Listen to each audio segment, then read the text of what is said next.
तो बच्चों, आज के इस लेक्चर के अंदर हम पढ़ने वाले हैं उन टर्म्स के बारे में जिन टर्म्स को याद करने में बच्चों को बहुत परेशानी होती है।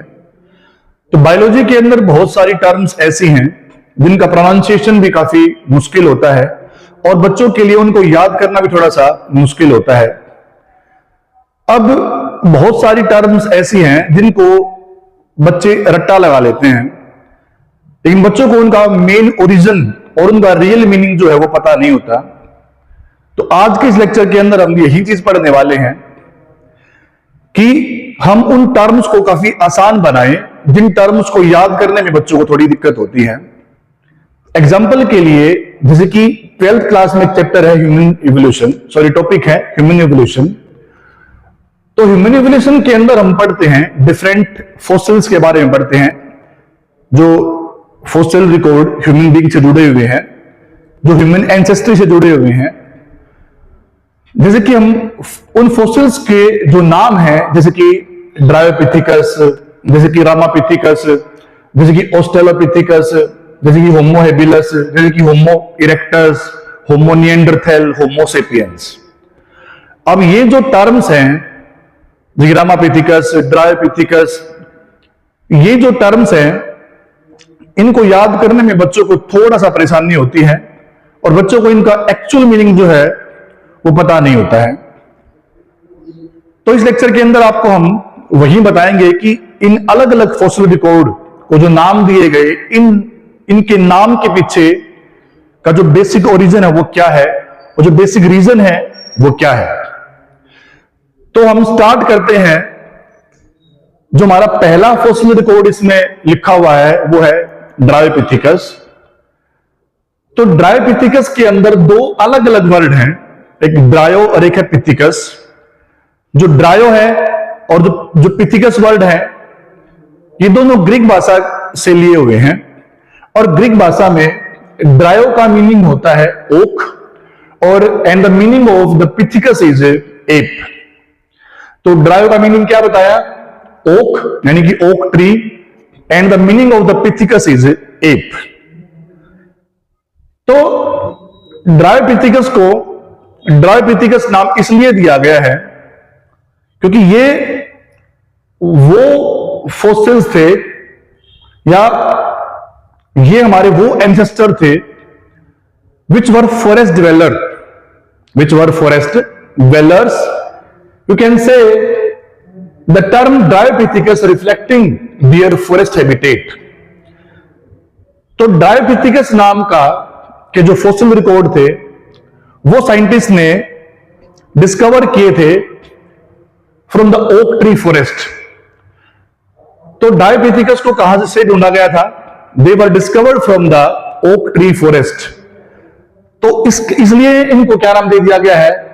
They are known as the Dryopithecus because Dryo means oak and the Pithecus means ape, यानी कि वो एप्स जो ओक ट्री फॉरेस्ट के अंदर रहा करते थे और उनके फॉसिल रिकॉर्ड भी जो है वो ओक फॉरेस्ट के अंदर से डिस्कवर करके निकाले गए थे। तो इसी बेस के ऊपर क्या है, इनको नाम दिया गया है, they are called as the Dryopithecus। उसके बाद जो टर्म आती है हमारी वो आती है रामापिथिकस। अब रामापिथिकस के अंदर भी दो अलग अलग वर्ड हैं, रामा और पिथिकस। अब पिथिकस का मीनिंग मैं आपको बता चुका हूं, क्या मीनिंग होता है? The meaning of the pithecus is ape in Greek language. यहां पे जो रामा वर्ड है, it named after the Hindu deity Rama found in India, Ramnagar area in Shivalik hills भी। तो रामापिथिकस के अंदर जो रामा वर्ड है वो लिया गया है भगवान राम से, लॉर्ड रामा से। अब क्योंकि जो भारत है वो भगवान राम की धरती है, अब क्योंकि रामापिथिकस के जो फॉसिल्स थे वो कहां से डिस्कवर किए गए थे? वो डिस्कवर किए गए थे इंडिया के अंदर से। कहां? From the Shivalik hills.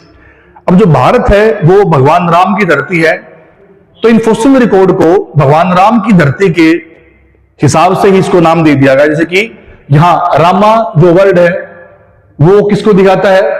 Lord Rama को। और पिथिकस का मीनिंग क्या होता है? एप्स। यानी कि रामापिथिकस का मीनिंग क्या बताया गया है? ये वो फॉसिल्स हैं जो डिस्कवर्ड किए गए थे भारत के अंदर से। कहां से? फ्रॉम द शिवालिक हिल्स में। तो भगवान राम के नाम के ऊपर ही क्या बोल दिया गया इनको? दे वर कॉल्ड रामापिथिकस। अब क्योंकि रामापिथिकस को हम शिवापिथिकस भी कह देते हैं। और शिवापिथिकस क्यों कहते हैं? क्योंकि इनके जो फॉसिल रिकॉर्ड हैं वो पाए गए थे इन शिवालिक हिल्स। तो शिवालिक हिल से नाम जोड़ दिया गया शिवापिथिकस और लॉर्ड रामा से नाम जोड़ दिया गया रामापिथिकस। यू कैन से रामापिथिकस एंड शिवापिथिकस। तो हम दो टर्म पढ़ चुके हैं कि ड्रायोपिथिकस और रामापिथिकस को यही नाम क्यों दिए गए थे। उसके बाद जो थर्ड टर्म है वो हमारी ऑस्ट्रेलोपिथिकस। और लैटिन लैंग्वेज में ऑस्ट्रेलो का मीनिंग होता है साउदर्न और पिथिकस का मीनिंग क्या होता है? एप। यानी कि वो एप्स जिनके फॉसिल रिकॉर्ड हमने ढूंढ के निकाले, डिस्कवर किए कहां से? From the Africa, you can say South Africa. तो ऑस्ट्रेलोपिथिकस के अंदर the meaning of the australo is southern and the meaning of the pithecus is ape. तो यहां से क्या निकल गया हमारा? It is called as the australopithecus भी। इसके बाद जो नेक्स्ट टर्म आती है वो होती है हमारी होमो हेबिलस। तो भाई होमो का मीनिंग होता है ह्यूमन बीइंग भी। ह्यूमन को क्या कहते हैं? जो होमो वर्ड है it is related to the human beings. तो होमो का मीनिंग है ह्यूमन और हेबिलस का मीनिंग है, हेबिलस एक लैटिन वर्ड है और लैटिन भाषा में हेबिलस का मीनिंग होता है handyman, you can say tools man. Homo habilis को कहा गया है टूल मेकर। ये स्टोन और बोन्स के टूल्स यूज करते थे फॉर हंटिंग, शिकार करने के लिए। तो इनके नाम पे क्या बोल दिया गया? They are called as the handyman, you can say their role as early tool users. सबसे पहले इन्होंने ही क्या किया था? टूल्स यूज करने स्टार्ट किए थे। तो इसलिए तो इसी के बेस के ऊपर क्या नाम दिया गया है इनको? They are called homo habilis. Homo means human और हेबिलस का मीनिंग क्या होता है? Handyman, you can say the tool maker. उसके बाद नेक्स्ट जो टर्म आती है हमारी वो आती है होमो इरेक्टस। अब होमो का मीनिंग क्या होता है? ह्यूमन। और इरेक्टस का मीनिंग होता है इरेक्ट, यानी कि अपराइट मैन।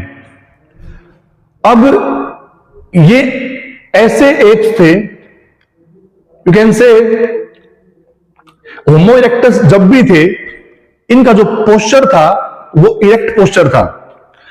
जैसे कि ह्यूमन बीइंग जो है वो शो करते हैं बाईपेडलिज्म मूवमेंट। तो बाईपेडलिज्म का मीनिंग क्या होता है? Bi means two and pedal means leg. यानी कि वो एनिमल या वो ह्यूमन है ना, या वो एप्स जो जिनका पोस्चर इरेक्ट है और जो बाईपेडलिज्म मूवमेंट को शो करते हैं, they are called homo erectus. यानी कि यहां तक आते आते, इस स्टेज तक आते आते ह्यूमन बीइंग्स ने सीधे खड़े होकर चलना स्टार्ट कर दिया था। इनका जो पोस्चर था वो कैसा था? वो इरेक्ट पोस्चर था। जैसे कि हम चिंपैंजी, गोरिल्ला वगैरह में देखते हैं इनका जो पोस्चर है वो है सेमी इरेक्ट, यानी कि इनका जो पोस्चर है वो पूरा स्ट्रेट नहीं है हमारी तरह। तो होमो इरेक्टस को ये नाम क्यों दिया गया? अब होमो का मीनिंग क्या होता है? होमो का मीनिंग है ह्यूमन और इरेक्टस का मीनिंग क्या होता है? इरेक्टस एक लैटिन वर्ड है, होमो एक ग्रीक वर्ड है और ग्रीक भाषा में होमो का मीनिंग क्या होता है? ह्यूमन। और लैटिन भाषा में इरेक्टस का मीनिंग क्या होता है? Upright man, denoting their fully upright stance, you can say fully straight या fully upright posture, you can say erect posture. तो इरेक्ट पोस्चर के बेस के ऊपर ही क्या नाम दे दिया गया? They are called homo erectus. उसके बाद आता है होमो निएंडरथैल्स भी। अब होमो निएंडरथैल को होमो निएंडरथैल नाम क्यों दिया गया? अब होमो का मीनिंग क्या होता है? ह्यूमन। और निएंडरथैल जो है ये है एक वैली का नाम जो जर्मनी के अंदर है। तो होमो निएंडरथैल इनके जो फॉसिल थे वो डिस्कवर किए गए थे जर्मनी की निएंडर वैली से। तो जर्मनी की निएंडर वैली से इनके फॉसिल रिकॉर्ड को डिस्कवर किया गया था, इनके फॉसिल रिकॉर्ड वहीं से मिले थे। तो निएंडर वैली के बेस के ऊपर ही क्या बोलते हैं इनको, दे आर कॉल्ड होमो निएंडरथैल्स। उसके बाद आता है हमारा होमो सेपियंस। होमो का मीनिंग क्या होता है, ह्यूमन होता है, बताया आपको मैंने पहले। और सेपियंस जो एक लैटिन वर्ड है, इसका मीनिंग होता है वाइज मैन। तो ये हमारा साइंटिफिक नेम है। जो मॉडर्न ह्यूमन है, वैसे मैं ऐसा कहते हैं होमो सेपियन, सेपियन 2 बार सेपियन लगाते हैं, क्योंकि होमो सेपियन के अंदर मैंने आपको बताया होमो का मीनिंग क्या होता है, ह्यूमन, और सेपियंस का मीनिंग क्या है, सेपियन का मीनिंग है, सेपियन एक लैटिन वर्ड है, इसका मीनिंग क्या होता है, wise man. It is our own species name indicating advanced intellect. हम बाकी जितने भी पीछे इनके जो हमने नाम पढ़े हैं, जो जितने भी फॉसिल्स के नाम हमने पढ़े हैं, उन सभी के अंदर जो होमो सेपियन है, जो प्रेजेंट हमारी स्पीसीज है, वो सबसे ज्यादा बुद्धिमान है, अभी सबसे ज्यादा इंटेलेक्चुअल है। और इसके बेस के ऊपर, हमारी इंटेलेक्चुअलिटी के बेस के ऊपर ही हमें क्या नाम दिया गया है, होमो सेपियंस। होमो का मीनिंग क्या होता है, ह्यूमन, और सेपियन का मीनिंग क्या होता है, वाइज, चालाक, चतुर, एडवांस्ड एंड मोर इंटेलेक्चुअल। उसके बाद उसके बाद जो टर्म आती है वो है क्रो-मैग्नन। हालांकि जो क्रो-मैग्नन है वो दे बिकम एक्सटिंक्ट, ये एक्सटिंक्ट हो चुके हैं। ये होमो सेपियन से, यानी हमसे पहले थे, आज नहीं है। तो क्रो-मैग्नन के अंदर भी, इसको क्रो-मैग्नन का नाम क्यों दिया गया है, तो क्रो-मैग्नन के जो फॉसिल रिकॉर्ड हैं वो डिस्कवर किए गए थे फ्रॉम फ्रांस। और फ्रांस के अंदर एक रोक, एक पहाड़ी का नाम है क्रो-मैग्नन रॉक। तो फ्रांस की क्रो-मैग्नन रॉक के आसपास के हिस्से से क्या है, इनके फॉसिल को निकाला गया था।